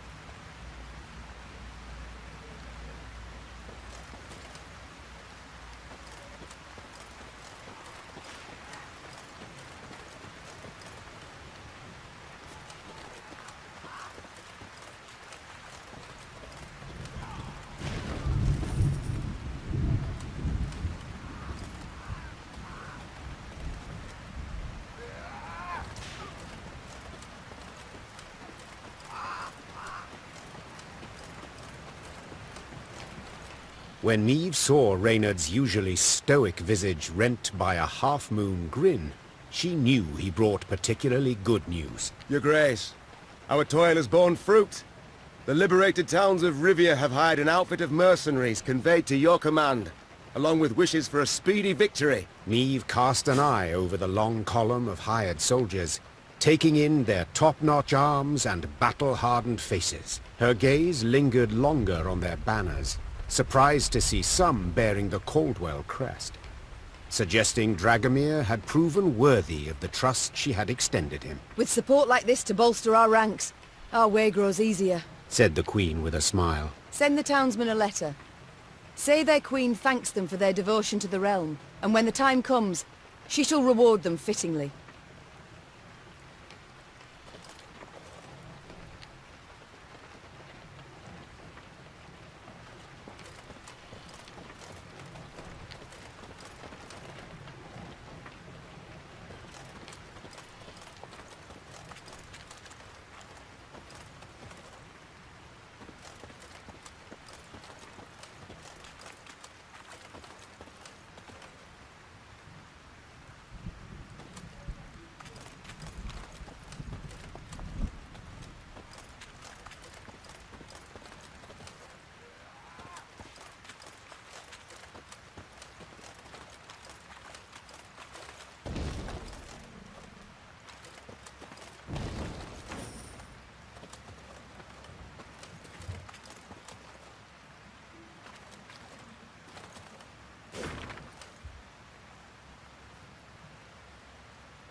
Rivia Castle.